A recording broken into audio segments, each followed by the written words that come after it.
안녕하세요. 모에라 수학개미 커뮤니티 여러분.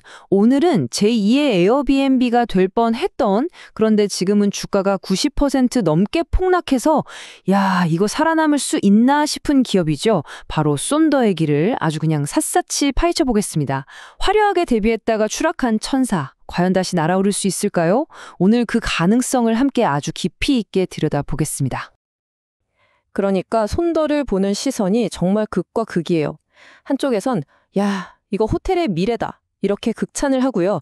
다른 한쪽에선 아휴, 그거 그냥 돈만 태우다 망할 스펙 아니냐? 이렇게 말하죠. 과연 누구 말이 맞을까요? 오늘 이 분석에서는 이 양쪽 얘기를 다 들어볼 겁니다. 그리고 데이터랑 팩트만 가지고 한번 그 실체를 제대로 까보겠습니다. 자, 보세요. 1.68달러. 이게 지금 손더의 현실을 그냥 딱 보여주는 숫자입니다.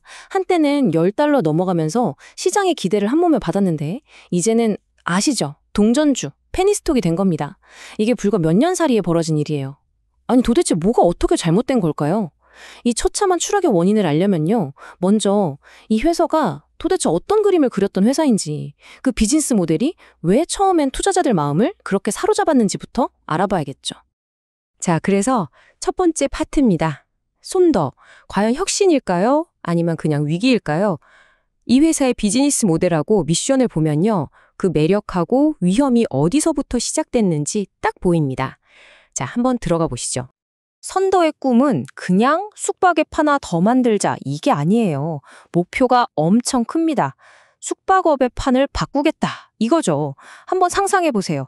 우리가 여행을 갔는데 모르는 사람의 개인 집이 아니라 전문가가 진짜 완벽하게 꾸며놓은 그런 세련된 아파트에서 살아보는 경험을 하는 거예요. 호텔처럼 24시간 서비스도 되고 침구나 어메니티도 다 보장되는데 주방이랑 거실이 있는 딱 내 집 같은 공간. 바로 이거죠. 호텔의 믿음직함과 집의 편안함, 이 두 가지 장점만 쏙쏙 뽑아서 합치겠다는 겁니다. 바로 이 지점이 에어비앤비랑 손더가 결정적으로 다른 지점입니다. 에어비앤비가 하나의 거대한 시장이라면 손더는 하나의 브랜드가 되려는 거예요. 에어비앤비는 아시잖아요. 사진 보고 갔다가 실망하는 복불복이 있을 수 있단 말이죠. 근데 손더는 그걸 없애겠다는 겁니다. 어떻게? 건물을 아예 자기들이 장기로 빌리거나 사버려요. 그리고 자기네 디자이너가 인테리어 싹 하고 자기네 직원들이 청소하고 관리까지 다 합니다. 그러니까 뉴욕에 있는 손더나 런던에 있는 손더나 손더라는 이름 아래 똑같은 퀄리티를 경험할 수 있게 하겠다. 이겁니다. 이 직접 통제 모델이 이 회사의 가장 큰 무기인데 동시에 우리가 좀 더 보겠지만 가장 큰 발목을 잡는 이유가 되기도 합니다. 자, 지금까지는 좀 암울한 얘기였죠? 주가는 90% 넘게 빠졌지, 비즈니스 모델은 돈이 엄청 많이 들지. 근데요, 이 주가만 보고 아, 이 회사 끝났네 하고 단정하기는 아직 좀 이릅니다. 잿더미 속에서도 희망의 불씨가 있거든요. 지금부터는 아니야, 손도 다시 일어날 수 있어 라고 말하는 쪽, 즉 불케이스의 근거들을 하나씩 꼼꼼하게 짚어보겠습니다. 첫 번째 희망의 증거, 바로 이 숫자입니다. 13%. 이게 뭐냐면 레브파라는 건데 호텔 업계에서는 정말 중요하게 보는 지표예요. 쉽게 말해 방 하나당 얼마를 버는가인데 이게 지난 분기에 13%나 늘었다는 겁니다. 이건 그냥 방이 많이 찼다는 뜻을 넘어서요. 같은 방을 팔아도 더 비싸게, 더 효율적으로 팔기 시작했다는 거죠. 아, 이 회사가 드디어 돈 버는 법을 좀 알기 시작했구나 하는 아주 강력한 신호로 볼 수 있습니다. 두 번째는 말 그대로 허리띠 졸라매기입니다. 경영진이 앞으로 1년에 5천만 달러, 우리 돈으로 한 650억 원 정도 비용을 줄이겠다고 딱 선언했어요.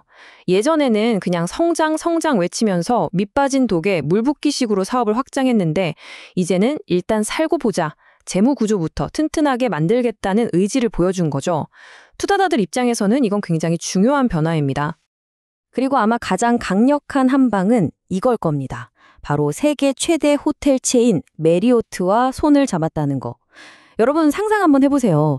전 세계 수억 명이 쓰는 메리오트 앱이나 웹사이트에 손더의 숙소가 쫙 뜨는 거예요. 이건 그냥 광고 채널 하나 더 뚫은 수준이 아니에요. 비유하자면 골목에서 아름아름 장사하던 맛집이 갑자기 백화점 명품관 바로 옆에 팝업 스토어를 여는 격입니다. 메리오트의 그 수많은 충성 고객들을 그대로 흡수할 수 있는 말 그대로 게임 체인저가 될 수 있는 엄청난 기회를 잡은 거죠. 정말 아이러니한 게 주가는 그렇게 폭락했는데 매출은 꾸준히 늘어왔다는 거예요. 이 그래프 한번 보세요. 지난 3년 동안 연평균 매출 성장률이 거의 30%에 육박합니다.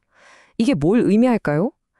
회사를 운영하는 방식이나 재무 관리에는 분명 문제가 있었지만 쏜더가 제공하는 이 숙박 경험 자체는 시장에서 먹히고 있다는 아주 강력한 증거예요.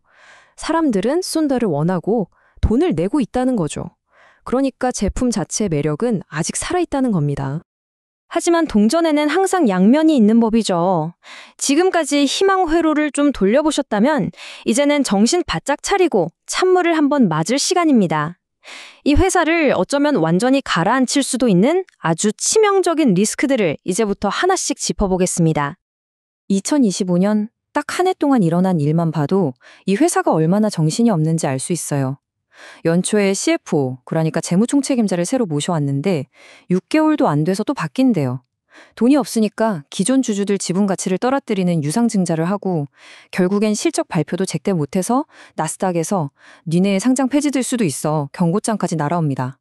여기에 소송은 끊이질 않죠. 이건 뭐 투자자 입장에서 보면 도대체 뭘 믿고 이배에 올라타야 할지 알 수 없는 그냥 총체적 난국인 겁니다. 재무제표를 까보면 상황은 더 심각합니다. 이 차트 좀 보세요. 딱 3개월, 한 분기 만에 순손실이 4,400만 달러예요.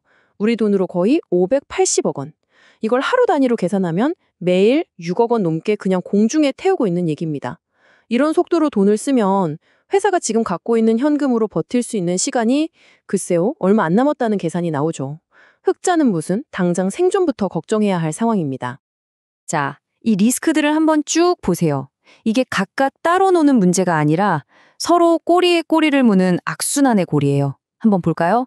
돈을 계속 까먹으니까 현금 소진. 주주들한테 또 손을 벌려야 하죠. 주주가 지석. 그 과정에서 우리 회계 시스템 엉망이에요 하고 자책하는 꼴이 되면서 신뢰를 잃고 내부 통제 미흡. 결국 돈 안 되는 부동산들을 정리하면서 사업 규모 자체도 쪼그라드는 운영 유닛 감소. 정말 최악의 시나리오가 지금 현실에서 벌어지고 있는 겁니다. 특히 이 집단 소송은 정말 뼈아픕니다.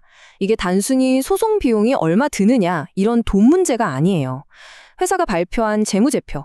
그러니까 투자자들이 뭘 믿고 투자를 하겠어요? 바로 그 데이터를 믿는 건데 그 데이터 자체를 신뢰할 수 없게 된 거니까요. 과거 실적을 다시 계산해 봤더니 어라? 손실이 더 컸었네? 이게 드러나면서 시장에서는 이 회사는 숫자 갖고 장난치는 곳이구나 하는 최악의 낙인이 찍혀버린 셈입니다. 한번 깨진 신뢰는 정말 회복하기 어렵죠. 자, 그럼 이 모든 정보를 가지고 한번 정리해 볼 시간입니다. 한쪽에는 분명히 혁신적인 비전과 턴어라운드의 가능성이 보여요. 근데 다른 한쪽에는 회사가 망할 수도 있겠다는 재무 위기와 신뢰의 붕괴가 떡하니 버티고 있습니다. 투자자로서 우리는 이 딜레마를 어떻게 봐야 할까요? 결국 이겁니다.